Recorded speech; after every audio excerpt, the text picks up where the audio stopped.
Muito boa tarde, véspera de Natal de 2023,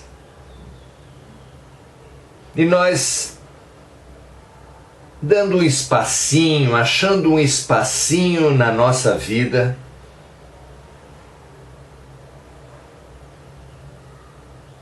para refletirmos sobre o que é essencial. Já fizemos aqui no curso Encontros Essenciais com Cristo todo o chamado Sermão do Monte. Uma viagem interessantíssima ao coração do Evangelho. Diferentes estudiosos de diferentes linhas do cristianismo concordam com isso. O Sermão do Monte é o coração do Evangelho.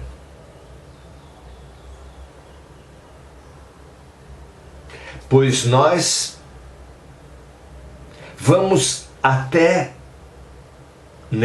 depois do Sermão do Monte, vamos até avançar sobre isso, para aquilo que o próprio Cristo entendeu ser a mensagem principal. Perguntaram ao mestre qual era o maior mandamento da lei. Era uma pergunta dificílima. O judaísmo tinha e tem centenas de regras, centenas de mandamentos. Mesmo entre os apenas 10 ou 11 mandamentos de Moisés, é muito difícil estabelecer uma prioridade entre não mentir, não roubar, não matar, não cobiçar a mulher do próximo. O que é o mais importante? A pergunta era dificílima. E a resposta de Jesus foi tão importante, mas tão importante, que ele disse que na sua resposta estava contida toda a lei e os profetas. Toda a lei e os profetas. Não se trata de uma invenção de Jesus, ele apenas teve a virtude fundamental de distinguir entre tantos valores aquele que era essencial, nos convidando a fazer o mesmo. Se a humanidade fosse objeto de uma pesquisa, quais são as coisas mais importantes da vida? As respostas seriam certamente muito variadas. Ou seja, nós, como Jesus, estamos diante de uma multidão de valores, uma multidão de prioridades. E precisamos muito, assim como o mestre, saber qual é o mandamento maior. Qual é a prioridade das prioridades? Por quê? Porque viver bem é tomar boas decisões, e para tomar boas decisões precisamos de clareza de valores. Quem não tiver clareza de valores pode, como os judeus do tempo de Jesus, matar o mestre por coisas como fazer o bem no sábado, por não limpar os copos por fora antes das refeições, não fazer rituais, porque tudo isso era mandamento de Deus, e na confusão dos homens, na confusão de quem não tem clareza ética, tudo é importante. Nós não podemos ter esse mesmo erro. Errar é humano, repetir o erro é burrice, é o que se fala. Nós não podemos repetir esse erro da falta de clareza ética, e precisamos, portanto, de Jesus. na veia, na essência, encontros essenciais com Jesus. Muito obrigado por vocês estarem aqui, muito alegre, muito feliz por estarmos aqui nesse dia de hoje. Ninguém vai deixar de fazer as suas festas familiares por causa de menos de uma hora de reflexão. Então vamos a isso. O que é o mais importante? Qual é o valor central da vida? Alguém tem clareza disso? Há níveis de resposta, e mesmo para os que estiverem corretos na resposta segundo Jesus, há níveis de compreensão. Há a compreensão mais formal, que é apenas de falar a palavra adequada. E a palavra adequada segundo Jesus é amor. Ele se expressa um pouco mais longamente dizendo que o maior mandamento é amar a Deus de todo o nosso coração, todo o nosso entendimento, com toda a nossa alma. E o segundo mandamento mais importante é amar o próximo como a nós mesmos. A palavra central da vida, a palavra central da existência é amor. Não há dúvida. Mas o que vem a ser amor, amar a quê? É uma questão muito complexa. Podemos comparar, a imagem é preciosa, a nossa relação com a vida, a nossa relação com Deus, a nossa relação com a salvação, com a evolução, com uma história na qual Deus, após a criação das criaturas, após o alcance das criaturas ao estágio de humanidade, que é o estágio onde o ser já consegue refletir, nem sempre o faz, mas já consegue refletir, com Deus dá de presente a essa criatura que alcançou esse estágio, a humanidade, portanto, um enorme espelho. Imagine milhões e milhões, bilhões de seres humanos e Deus dando a todos eles um imenso espelho. Primeira reflexão, primeiro pensamento é exatamente da reflexão. O grande aporte, o grande upgrade, o grande acréscimo à criatura, feito à criatura quando ela alcança a humanidade, o estágio de humanidade, é ganhar a reflexão. Sem a reflexão não somos humanos.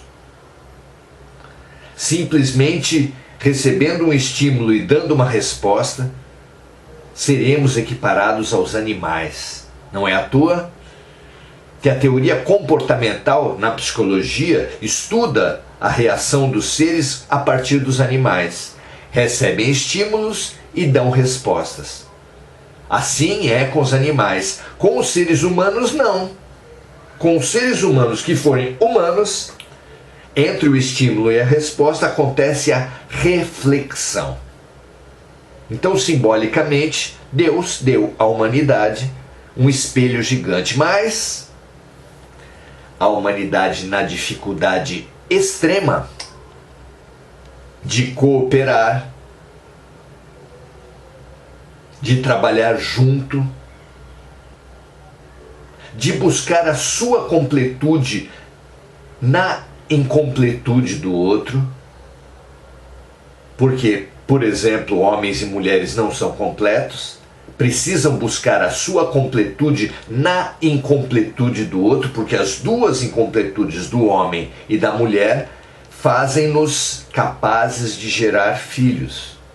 E assim, ricos e pobres, perante a economia, precisam se integrar nas iniciativas econômicas, um com a mão de obra, outro com capital, para gerarem riqueza, para gerarem valor,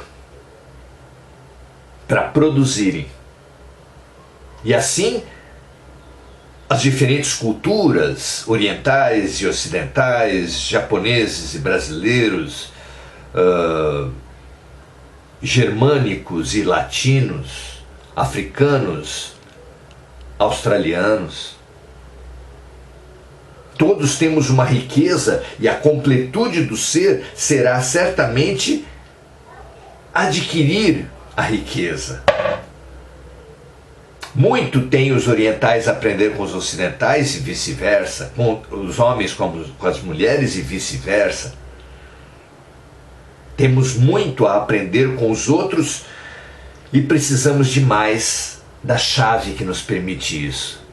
Porque não conseguindo cooperar, a humanidade, ao ganhar o seu imenso espelho, puxando cada um o espelho para si, como se a sua reflexão fosse mais importante que a reflexão do outro, o espelho cai, se torna insustentável pela atitude dos homens, cai e se quebra em 1000 pedaços, gerando o egoísmo, de forma que as pessoas ficam com uma fração de reflexão muito pequena nas suas mãos. E pior do que isso, usam a sua fração de espelho, a sua fração de verdade, para atacar uns aos outros como uma arma. A verdade particularista e egoísta tem sido feita de arma para atacar os outros. E é assim que católicos e muçulmanos guerrearam por muitos séculos nas cruzadas. É assim que os médiuns foram queimados na Idade Média na caça às bruxas. É assim que judeus e outros considerados hereges foram queimados pela Inquisição. Tantas e tantas guerras religiosas, porque usamos nossa verdade, como fazem os terroristas muçulmanos, as guerras religiosas na África, na Índia e por toda parte. Usam o seu caco de vidro, seu caco de espelho, sua parcela pequena da verdade para atacar, ao invés de cooperar.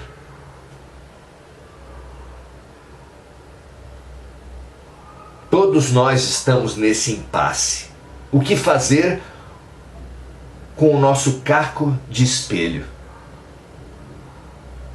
O que você faria? Se você tivesse um caco de espelho na mão e esse caco não lhe permitisse uma reflexão ampla, como todo caco de espelho não permite, como você faria para ser humano, para refletir, para interpor entre os estímulos da vida e as respostas uma reflexão?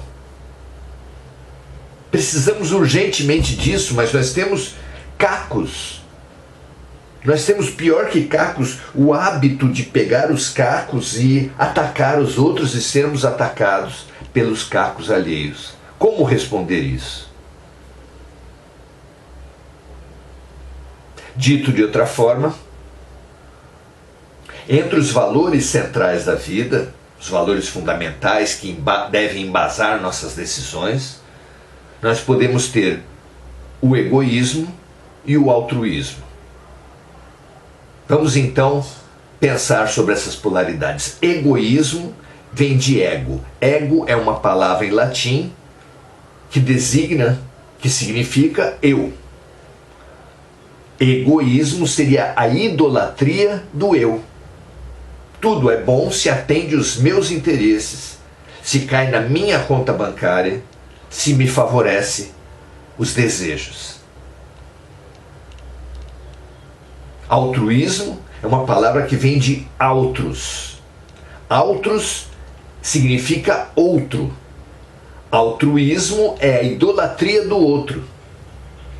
Tudo está certo se nós atendemos e nos submetemos aos desejos dos outros. Qual das duas deve nortear as nossas vidas? Pense comigo. O que você acha? É melhor idolatrar a si mesmo ou é melhor idolatrar aos outros?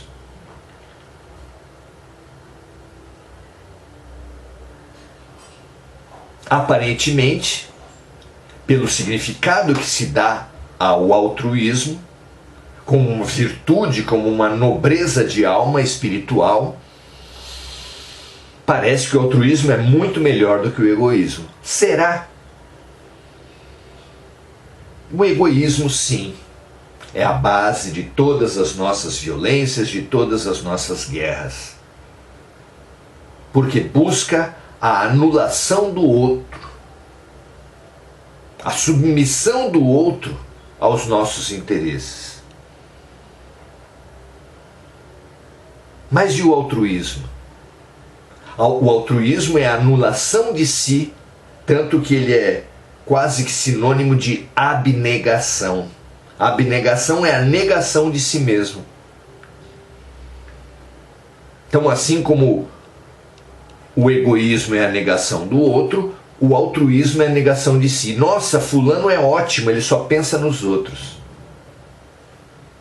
Gerações, particularmente de mulheres, foram educadas como uma esposa boa, uma mulher boa, aquela que só pensa nos filhos e no marido, ignorando completamente os seus desejos, as suas vontades, os seus sonhos, a sua realização, anulando-se em função do marido e dos filhos. Esse projeto deu certo? Foi um projeto equilibrado? Foi um projeto de felicidade? O que vocês acham? O que é melhor? Negar o outro ou negar a si? Vocês entendem que, para muito além de uma questão teórica, isso é uma questão muito prática. O egoísmo como base das violências que nós geramos aos outros, o altruísmo como base de uma negação que nós dirigimos a nós mesmos.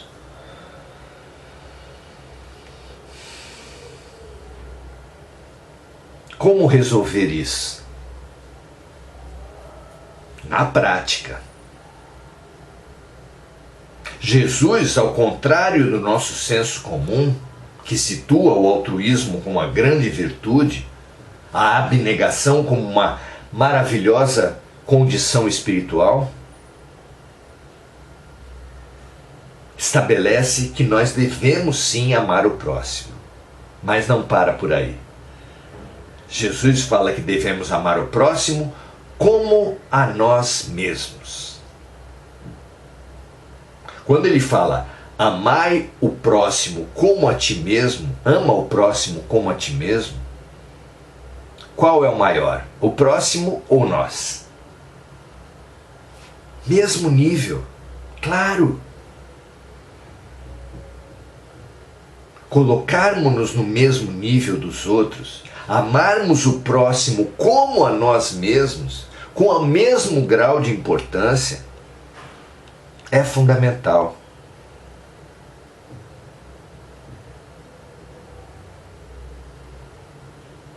Amar o próximo pode até ter um aspecto que, mal visto, mal compreendido, pode ser pensado como um egoísmo. Por quê? Porque, como explicou Francisco de Assis, é dando que se recebe. Como disse Francisco e o próprio Jesus, é perdoando que se é perdoado. É ajudando na morte dos outros, é morrendo com os outros, é ajudando na transformação das pessoas à sua volta, que você será ajudado na sua própria transformação. E é por isso que a caridade, a solidariedade, a fraternidade, o amor, não são trajetórias dos santos, como tantas vezes nós pensamos, nós supomos. Caridade, fraternidade, é um atributo dos lúcidos. São os lúcidos que buscam ajudar os outros porque alcançaram com a sua lucidez a certeza de que esse é o caminho para serem perdoados, para serem ajudados, para receberem.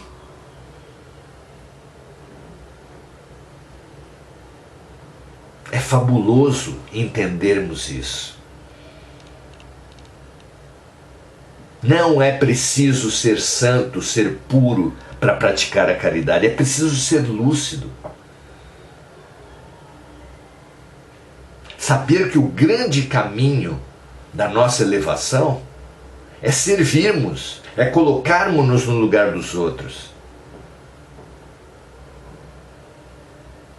Com essa visão equilibrada, fugiremos daqueles desequilíbrios do altruísmo. Mães que viveram para os filhos a vida toda, uma hora ou outra tiram na cara deles. Por tudo que sua mãe fez por você, você não é capaz de fazer isso pela sua mãe. E se coloca na posição da coitadinha, da revoltada, da incompreendida. Claro que o altruísmo não é lúcido. E claro que a lucidez é a grande virtude, a grande ferramenta de equilíbrio entre o egoísmo e o altruísmo. Amar o próximo como a si mesmo. A reencarnação nos fala isso. Se já tivemos 2000 vidas, como Raul Seixas falou em Eu Nasci há 10.000 anos atrás, ele fala que já foi isso, já foi aquilo outro. Realmente, nós já fomos homens e mulheres, ricos e pobres, de diversas culturas, de diversas profissões, de diversas condições, de diversas ideologias, de diversas religiões. E seremos ainda mais chamados pela diversidade a expandir o nosso ponto de vista, a nos colocarmos no lugar dos outros.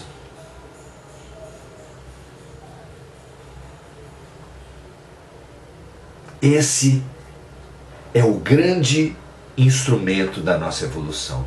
Essa é a grande tarefa de nossas vidas. Amar o próximo como amamos a nós mesmos.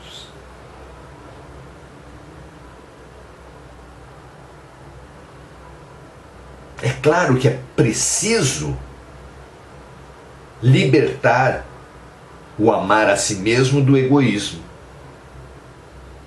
É claro que é preciso libertar o amar o outro do altruísmo. E como fazemos isso? É então que lindamente vem a todos nós a chave oferecida por diversas visões, diversas filosofias do mundo. O budismo fala que nós somos dois. Nós temos em nós o eu menor e o eu maior. O eu menor é esse eu social, esse eu de preconceitos, de violências e convenções. E o eu maior é a nossa essência. Essência que, aliás, é a polaridade trazida pela filosofia. Entre essência e aparência, nós temos dois eus.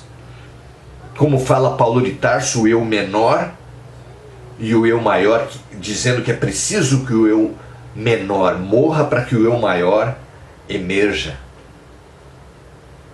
E assim fala a psicanálise com o ego de Freud, e o self, de Jung. O ego, essa conjunção de mecanismos de defesa, preconceitos, medos, culpas, mágoas, que não somos nós. Ou que somos nós apenas na aparência, é apenas uma máscara. O verdadeiro eu é o self, é a essência, é o eu maior, é o homem novo. Vejam quantas diferentes doutrinas, diferentes visões de mundo, diferentes filosofias confluem para o mesmo ponto. E por que é tão importante essa chave para equilibrarmos-nos no foco do nosso amor? Porque é tão absurdo submeter os outros aos nossos caprichos, aos nossos desejos, quanto nos submeter aos caprichos e desejos dos outros. Devemos ir além. Para amar o próximo como a si mesmo, é preciso saber desse eu aparente e desse eu essencial. E optar pelo eu essencial. Somos uma fagulha do Criador. E é essa fagulha do Criador que nós precisamos amar no outro. Com a consciência de que nós mesmos também possuímos a fagulha do Criador, como o profeta falou, e Jesus confirmou ao dizer: vós sois deuses. Você, minha amiga, meu amigo, é Deus.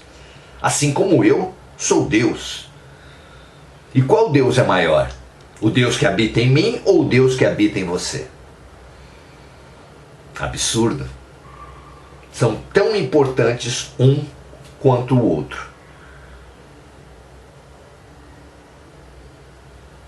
O equilíbrio no amor, o equilíbrio na vida, o equilíbrio na evolução é muito bem simbolizado no comprimento indiano do Namastê, que é: o Deus em mim busca, respeita e ama o Deus em você.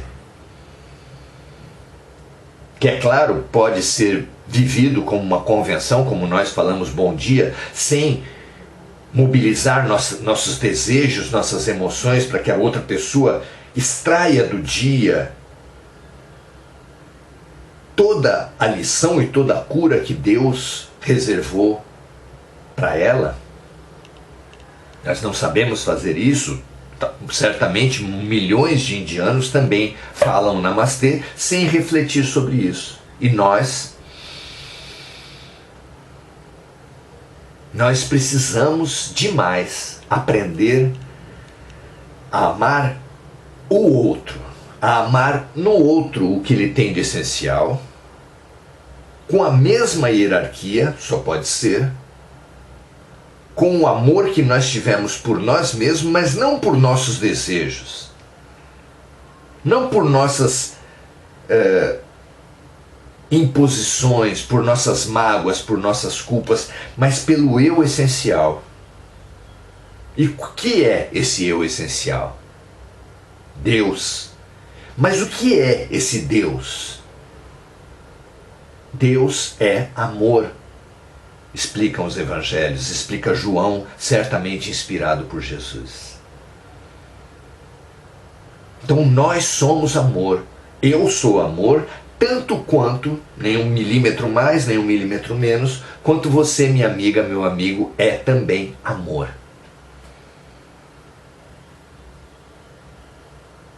Então, para além de amar o próximo, para além de amar a nós mesmos, nós precisamos amar o amor sobre todas as coisas, sobre todas as partes, sobre todas as aparências.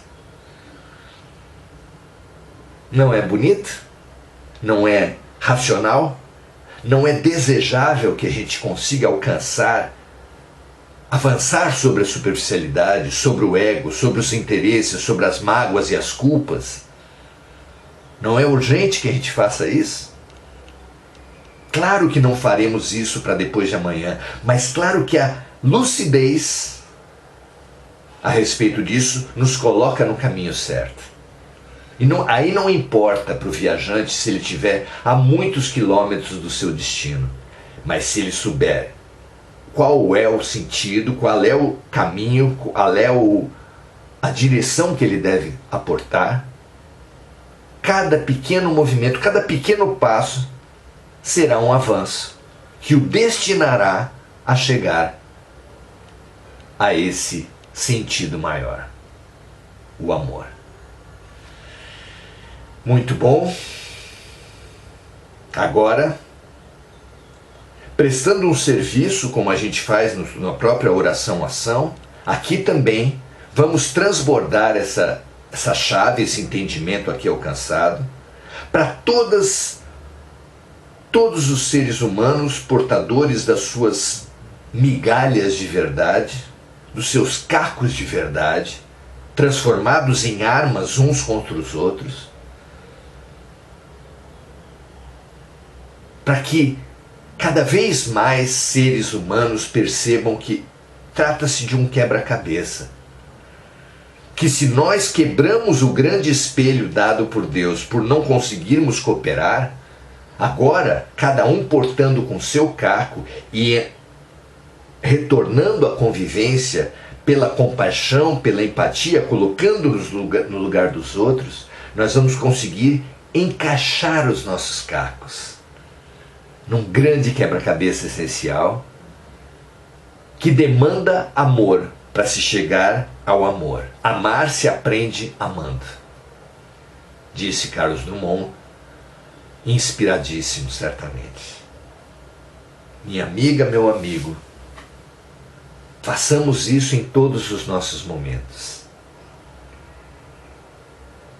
sem querer sobrepor nosso caco sobre o outro, nem o do outro sobre o nosso. Encaixemos nossos cacos uns nos outros, expandindo o alcance da nossa reflexão, pois esse é o caminho de avançar para a humanidade, para o amor universal e incondicional, exemplificado por Jesus. Que toda essa luz de amor se expanda, porque em conexão com o alto, a nossa compreensão, ainda que primária, em conexão com o alto, se multiplica maravilhosamente e transborda para toda a humanidade, guerreira, egoísta, fragmentada, idólatra, para unirmos-nos amando o próximo como a nós mesmos, fazendo ao outro o que gostaríamos que o outro nos fizesse, a caminho de amar o todo acima de todas as partes. Paz e bem. Domingo que vem estaremos juntos novamente. Agora vamos ver se há algum comentário que possamos trocar para avançar nesse sentido. Estela Santana Nogueira, desejando-nos bom a todos nessa sala Feliz Natal. Maria Aparecida Rodrigues também. Maria Aparecida Rodrigues estendendo esses desejos a todos. Andréa Santos compartilhando esse nosso momento com diversos amigos. Saúdo a iniciativa da Andréa, que todos possamos multiplicar e compartilhar as nossas melhores vivências, ao invés de compartilhar os venenos, como tantos temos feito. Enir Cajazeira, Feliz Natal também. Antônio Henrique, Feliz Natal a você também. Muito feliz por estarmos juntos. Muito feliz por tomarmos a essência do Natal, a essência de Jesus, a essência da vida, a essência nossa, minha e sua, e colocarmos-nos uns a serviço dos outros para nos encaixarmos, aumentarmos o nosso espelho, aumentarmos a nossa reflexão, aumentarmos a nossa humanidade a caminho desse amor universal, extenso, amplo e profundo, trazido, ensinado e exemplificado por Jesus. Muita paz e bem para vocês, excelente noite de Natal, e que essa clareza do mandamento maior se expanda em nós e nos permita orientar nossas vidas no caminho da luz. Ótimo Natal, ótimo congraçamento, alegremo-nos que a alegria é muito boa para tudo, sem esquecer que o caco dos outros é tão importante quanto o nosso caco, que a parcela dos outros só se completará na nossa parcela e vice-versa. Que o sentido da vida é amar o próximo como a nós mesmos, a caminho de amar o próprio amor, acima de todas as coisas, acima de todas as partes, acima de todos os egoísmos. Ótimo Natal, ótimas festas. Na semana estaremos juntos às 18 horas e até domingo, continuando os nossos encontros essenciais com o Cristo. Paz e bem a todos.